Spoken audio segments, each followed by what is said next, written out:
We have to focus on solution.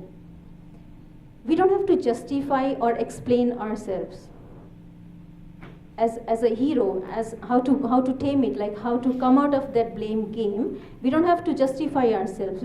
Where we are justifying ourselves, that means the other person is not understanding us, but we don't have to make the other person understand. It's we who have to understand ourselves. So my study, or my point is, study self. Study your thoughts. Study your emotions. Study your perception. What we carry in life is all the perceptions and assumptions that we have collected from our childhood to later stage or to a later age in our life. And we always rely on those, we always believe on those, and we act accordingly. But no, that's not the correct thing. That's, in that way, we are just blaming others, blaming others, blaming others. And by doing so, we waste time. We break our relationships. We just always, like, we are lose trust, lose reputation. So we don't have to do that. It's all a study of self. That's what I believe in. And self is, again, your positive thoughts, your positive energy, your positive upbringing. When you came to know that, okay, this is me now. This is me, I know about myself. From there it starts. That you have to find out by yourself. And in my case, it started just around a year ago, when my kids, they supported me. They said, okay, Mama, you want to do? Please do it. My husband said, no, she can't do that. I said, no, she can do it. And imagine, coming to this conference is my kids' decision. They are the ones who were just forcing me from the day one. When I got this invitation from Dr. Herbine, and I told them, they said, no, you should go. You should at least experience it, go out. So then I told my husband, I said, you know what? Now I know what I am. You don't have to explain me what I am. So there's no blame game. It's all over. But I have to do what I have to do. And there ends that story of divorce. So that we are living together now, because it's not him who studied self, but it's me who studied self. So I could maintain that relationship now. So once you are into yourself, then you can see others with that perception. Otherwise, what you have in your mind, the way you are thinking, you take others in the same way. If I drink, Shannon drinks, I say, oh my God, oh Shannon, you drink, like, you know. So, right? So that's how it is, because I'm into that habit. But if I'm not, so I'll say, okay, yeah, she's my good friend. Oh, Shannon, yes. So this is how it works. And I think that's all. Thank you so much. My time is over. Thank you. Bye. If you have any question, or you can ask. It's for both of you, really.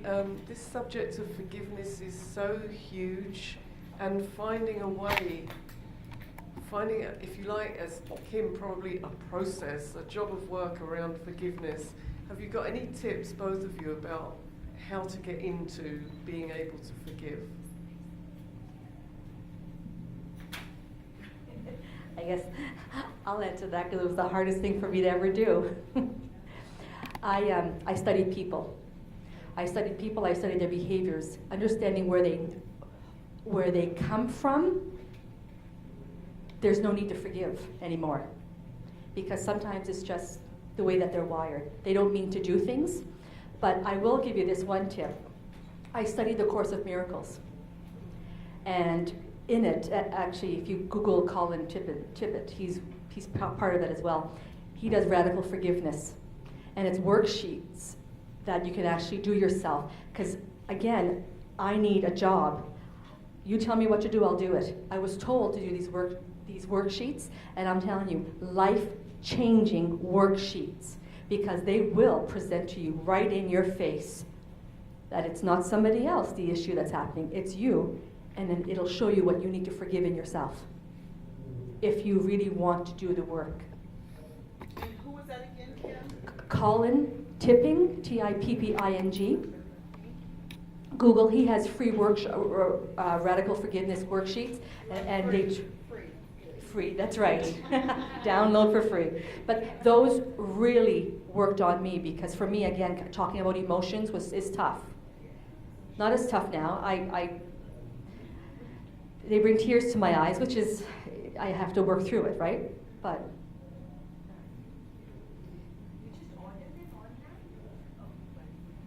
no, actually, if you Google Colin, C-O-L-I-N, Tipping, he's a man from UK, and he speaks on radical forgiveness. On his website, it says free worksheets.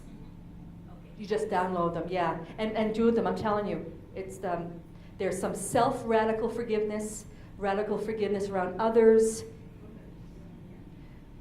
So my question is this: how do you balance self versus selfish? Because you can go right into selfish. Yeah. So both of you or either of you, how do you do the balance between those two? Self is, though both are psychology, they're all related to a thought. When it comes to self, that's the positive thought into yourself. When it comes to selfish, that's a negative thought that comes into yourself. So self is like, you are, like Kim said, it's forgiving. Forgiving is a self thing. Blaming is a negative, that's a selfish thing, because you are defending yourself. You are blaming others.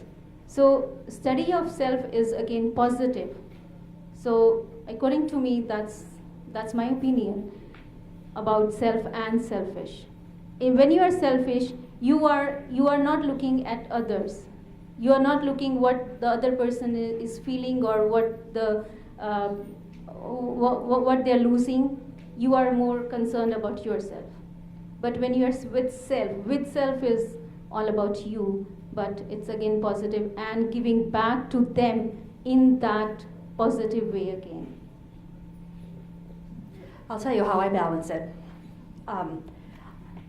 Everybody has fuel, what gets them going, right? And for me, challenges, choices, I'm a problem solver. So I understand all the different types of personalities and their fuel. My husband, his fuel, he loves to look good. Not just physically, but look good. God forbid he makes a mistake because, he doesn't look good. So he deflects the blame. Nothing sticks to him is what I say to him as a joke. So because I understand certain things about him, he likes to look good. He leads from the middle, I lead from the front. I have friends who need to be appreciated. That's their fuel. So understanding individuals' fuels has helped me let them be who they are. I need this. And as I went through the process of understanding what I needed and what everybody else needs, it gives me that balance, okay? Because I would never stop somebody from doing what they need as a need for that fuel to get them going. Does that make sense? When we talk about self, we sink into ourselves, and we just ignore the differences there at that point. So that's most important again. And then the information we have, we just filter it. So after filtration, what comes out is self. But selfish is just the opposite of it. Thank you. But I will say, I am 10% of the population, okay? 90% are not like us. I'm the driven, dominant. I go back and forth, where I have to stop and think, okay, it's not about me, this is what they need. But I also am able to communicate my emotions better. This is what I need. Let me get what I need, and everything will be okay. Just to balance it. Makes sense now, right? How did you begin to study human behavior? How did you begin to study? Yeah. Well, I'll tell you, I started my career as a school teacher when I was 19, and because of my personality, they threw me, and I will say the school board threw me into inner city schools. I was always at the most challenging schools in Nova Scotia, and I rose up, principal, running the French department for the whole area, and that I needed to understand why you weren't like me. Why some students would cry, why they wouldn't get their homework done, why parents would come in and tell me off or be mean to me. And so I just continued to study and further my education in that area. I needed to understand these people better so I could talk to them and talk to them on a positive level to get some results. And then when I retired, when I got married, I couldn't be the tough-minded person and get married. I couldn't. I was a split personality. I had to be nice to my husband. I had to be tough at school.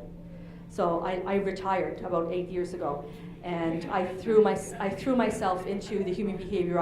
Last couple of years I traveled and I studied down in the States under Dr. Rome, and I just finished up my degrees. Well, one thing is, like you'll see, because of my personality, I just study. Study is my passion. And how I did it, I realized that I love people because I had to understand myself. I understand everybody else, and that's pretty much where it all came from. My career with students, inner city schools, I had 4 divisions I was in charge of my company. We grew it, like again, $6,000 to $3 million in like 2 years. 3 years, so I was in charge of number of employees, and my husband told me I was too tough sometimes and I had to be nicer to people.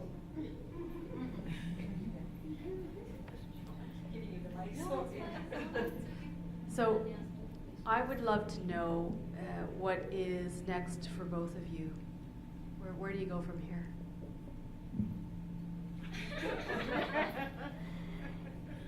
For me, this is just the beginning, and I want to move towards spirituality, more into meditations, more into numerology, and I've already done numerology. I'm a tarot card reader too. So I'm just pursuing my interests, or I won't say career, because this is something I love, this is my passion. So, because again, it's all working with people. Again, helping them out. It's giving back to the society. I was working with the Bank of Montreal, like you're from Canada. So again, as I told you, I don't like money because I have to run after people to ask them for investments, to ask them for I have to create revenue for the bank. What I'm giving to the society, what I'm giving back to the society. So my future would be, I would say, is doing something where I can give back to the society in one form or the other. Maybe I'll continue in human behavior too, but yes, towards meditation and tarot reading and numerology and all those kind of stuff. That's my passion. So I'm telling you very honestly. Thank you. I'm a trainer, where I take everything I know about human behavior and I develop programs in different areas, such as real estate, one of them. I deal with real estate agents, helping them understand who their customers or their clients are, how to be able to speak their language, because it's not about you, it's about them.